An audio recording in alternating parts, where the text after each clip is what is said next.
पुणे जिल्ह्यातील महाविकास आघाडीचे पराभूत काही उमेदवार ईव्हीएम विरोधात जे आहेत आता दिल्लीच्या उच्च न्यायालयामध्ये धाव घेत आहे।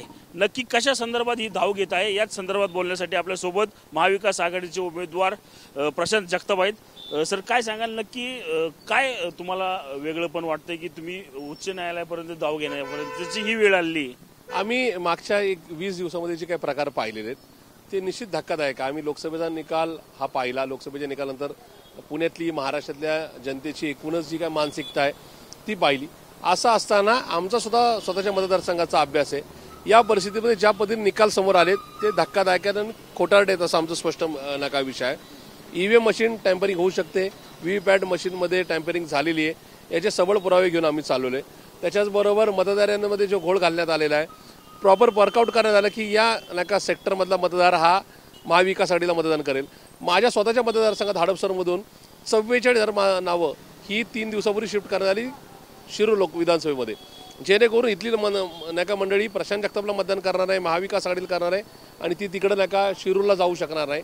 अशा प्रकारचे बरेचसे प्रकार या शहरात आणि या जिल्ह्यात झालेले आहेत। त्याच्यामुळे पुणे शहर असेल, पिंपरी चिंचवड शहर असेल आणि पुणे जिल्ह्यातले आमचे सगळे समस्त नका पदाधिकारी म्हणजे चा आग्रह होता, त्यानुसार आम्ही हे सगळे पराभूत उमेदवार महाविकास आघाडीचे आज नका दुपारी दिल्लीत दाखल होत असून त्या ठिकाणी उद्या सकाळी आदरणीय पवारसाहेब आम्हाला अभिषेक मनु सिंघवींची भेट घालून देणार आहेत आणि शक्यतो उद्या फार तर परवा ही केस आम्ही या ठिकाणी सुप्रीम कोर्टामध्ये याचिका दाखल करत आहोत। जिल्ह्यातील कोण नेते असणार याच्यामध्ये? मान्य संग्रामजी थोपटे साहेब आहेत, मान्य संजयजी जगताप आहेत, मान्य अशोक बापू पवार आहेत, मान्य रमेश अप्पा थोरात आहेत, मान्य हर्षवर्धन पाटील साहेब आहेत, मी स्वतः आहे, त्याचबरोबर राहुल कलाटे आहेत, शिलवंताई आहेत, आमच्या अश्विनीताई कदम आहेत, रमेशदादा बागवे आहेत, भैरटजी आहेत, सचिन दोडके आहेत, आम्ही सगळी मंडळी चालवलो आहोत। आणि एकूण मतदार यादीतले घोळ ईव्हीएम मशीनच्या संदर्भातलं तर मी मशीन नाही का IT इंजिनियर्सनी मला जे का संपर्क साधले त्यानुसार ईव्हीएम मशीन असेल किंवा व्हीव्हीपॅट असेल याची नाही का एकूणच डमी कॉपी तयार केलेली आहे। त्या मशीन मी स्वतः डेमो नाही का सुप्रीम कोर्टाला विनंती करतोय की आमचा डेमो पहा की नाही का या संदर्भामध्ये कशा प्रकारे मशीन हॅक केले जातात किंवा मशीनमध्ये गडबडी केली जातात। आणि मला खात्री आहे की या सगळ्या संदर्भामध्ये जरी इलेक्शन कमिशन आज नाही का केंद्र सरकारचं हातातलं भावलं झालं असलं तरी आजही आमच्या या भारतीय न्यायव्यवस्थेवर आमचा विश्वास आहे। परमपूज्य डॉक्टर बाबासाहेब आंबेडकरांनी जी संविधान दिलेलं आहे, जी घटना दिली आहे, त्या घटनेमध्ये आजही ताकद आहे की जी गडबड झाली ती गडबड दुरुस्त करण्याची नाही का एकूणच सुरुवात ह्या माध्यमातून करतोय। आपण काल आणि आज तुमच्या सगळ्या TV चॅनल्सवर वृत्तपत्रांमध्ये सिरियाच्या उठावाची बातमी वाचतोय। मागच्या 2-3 महिन्यापूर्वी बांगलादेश झाला। मला असं वाटतं की भारतामध्ये सुद्धा असा उठाव होईल।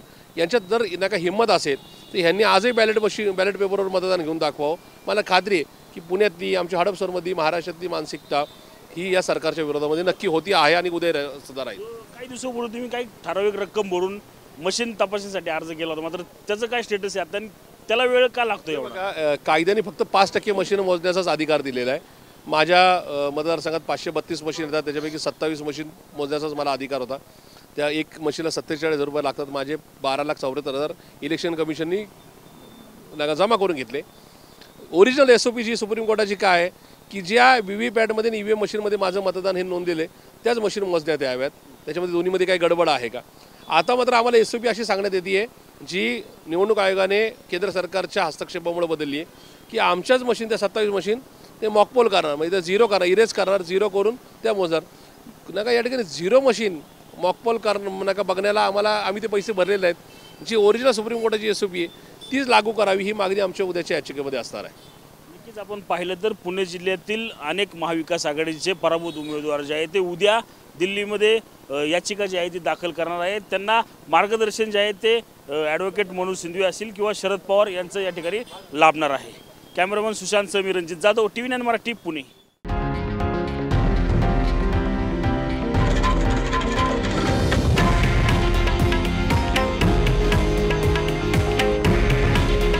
हे आहे देशातील नंबर 1 न्यूज नेटवर्क आणि आपण पाहत आहात TV9 मराठी।